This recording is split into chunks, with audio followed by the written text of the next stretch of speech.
Good morning, blessed day to each one of you all. இன்றையிலிருந்து we are going to meditate from the book of Joshua chapter 1 and verse 1. Before we meditate, இதை தியானம் பண்ணுறதுக்கு முன்னாடி ஒரு குட்டி ஜெபத்தை ஜெபிச்சு ஆரம்பிப்போம். Father, we love you, we thank you, we praise you, Lord Jesus, for this beautiful time. கர்த்தாவே, உம்முடைய வசனத்தை தியானிக்கிறதுக்கு முன்னாடி உம்முடைய ஆளுகை எங்களில் உண்டாகும்படிக்கு ஜெபித்து உம்முடைய கருத்தை தருகிறோம். நீர் பேசுகிறதே நாங்கள் தெளிவாய் கேட்க எங்களை அர்ப்பணிக்கிறோம். இயேசு கிறிஸ்துவின் நாமத்தில் ஆமேன். So let's read and meditate from the word. கர்த்தருடைய தாசனாகிய மோசே மரித்த பின்பு கர்த்தர் மோசேயின் ஊழியக்காரனான நூனின் குமாரன் யோசுவாவை நோக்கி, கர்த்தருடைய தாசனாகிய மோசே, the Lord's servant Moses. But மரித்த பின்புன்னு போட்டிருக்கு. மரணத்துக்கு அப்புறமா எப்பவுமே ஒரு பின்பு என்கிற ஒரு விஷயம் அது பைபிளில் மட்டும்தான் இருக்கும், வேற எங்கேயுமே இருக்காது. Even after the death of Lord's servant Moses, God has got a purpose to finish.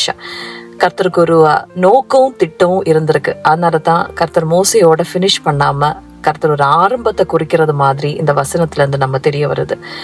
மரித்த பின்பு, so after the death of Lord's servant Moses, கர்த்தர் மோசையின் ஊழியக்காரனான நூனின் குமாரன் யோசுவாவை நோக்கி, மரித்த பின்பு யோசுவாவை நோக்கி.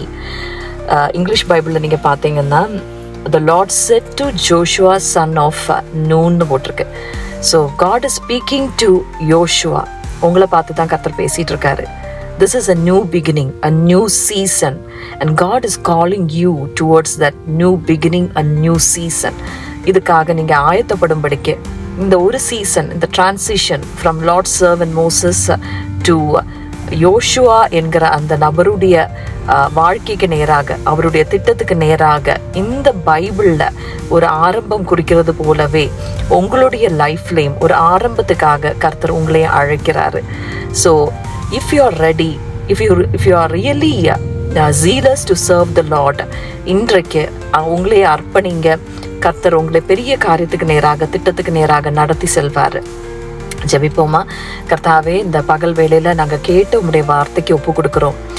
கர்த்தருடைய ஊழியக்காரனாக, தாசனாக கர்த்தாவே மோசே இருந்தது போல அவருடைய மரணத்துக்கு பின்பு யோசுவாவே நீங்க அழைக்கிறது போல யோசுவாவை நோக்கி, the Lord spoke to யோசுவான்னு கர்த்தாவே நம்முடைய வசனம் சொல்லப்பட்டது போல நீர் பேசுகிறதை கேட்கறதுக்கு எங்களை அர்ப்பணிக்கிறோம்.